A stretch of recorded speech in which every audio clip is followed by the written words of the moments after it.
നമസ്കാരം. സ്വകാര്യ കമ്പനികളെ പിറകിലാക്കിക്കൊണ്ട BSNL തന്റെ ഓരോ ചുവടും മുന്നോട്ട് തന്നെ വച്ചുകൊണ്ടിരിക്കുകയാണ്. സ്വകാര്യ ടെലികോം കമ്പനികൾ നിരക്ക് വർദ്ധിപ്പിച്ചതോടെ തലവര തെളിഞ്ഞ രീതിയിലാണ് BSNLന്റെ പോക്ക്. കിട്ടിയ അവസരം ഒട്ടും തന്നെ നഷ്ടപ്പെടുത്താതെ BSNL അതിന്റെ ഓരോ പ്രവർത്തനങ്ങളും അതിശക്തമാക്കിക്കൊണ്ടിരിക്കുകയാണ്. അതിൽ പല മാർഗങ്ങൾ കമ്പനി സ്വീകരിച്ചു പോരുന്നുണ്ട്. അതിൽ പ്രധാനം റീചാർജ് നിരക്ക് തന്നെയാണ്. ഉപഭോക്താക്കൾക്ക് താങ്ങാവുന്ന രീതിയിലുള്ള റീചാർജ് നിരക്കാണ് BSNL ഒരുക്കുന്നത്.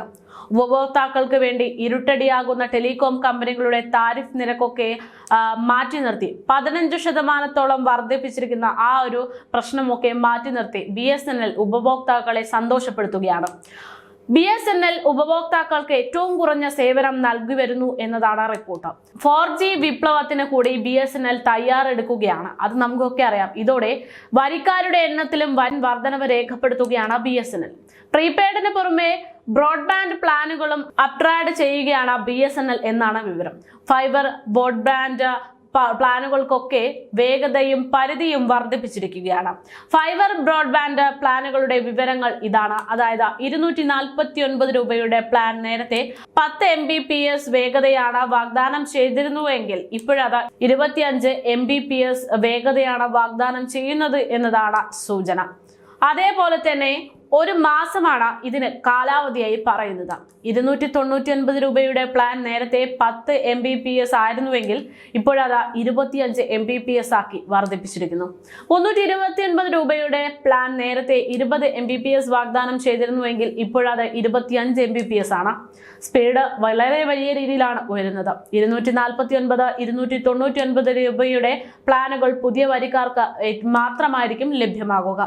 തെരഞ്ഞെടുത്ത സർവീസുകളിൽ 329 രൂപയുടെ പ്ലാൻ ലഭ്യമാകും. അതായത് BSNL അവരുടെ എല്ലാ പ്ലാനുകളും മാറ്റിമറിച്ച് വലിയ ഒരു ചുവടുവെപ്പ് തന്നെയാണ് വച്ചുകൊണ്ടിരിക്കുന്നത് എന്ന് ചുരുക്കം. എന്തായാലും ഇതൊക്കെ BSNLന്റെ വളർച്ചയെ സ്വാധീനിച്ചേക്കും.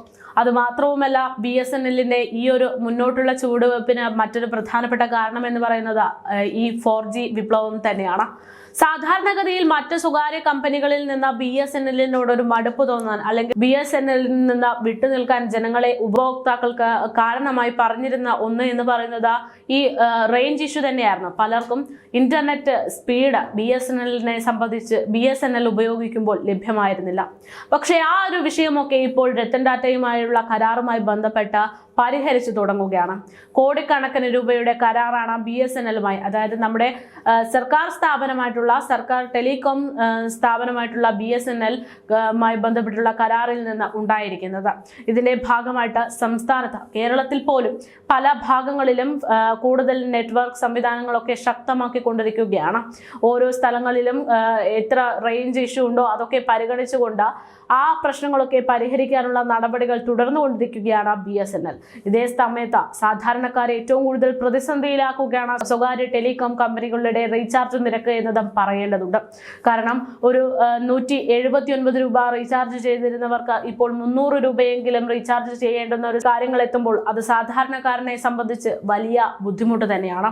ഈ ഒരു സാഹചര്യത്തിലാണ് BSNLന്റെ വളർച്ച. എന്തായാലും BSNL ഉപഭോക്താക്കളെ വാരിക്കൂട്ടുന്നു എന്ന് തന്നെയാണ് ഓരോ ദിവസത്തെ അപ്ഡേറ്റുകൾ പുറത്തു വരുമ്പോഴും വ്യക്തമാകുന്നത്.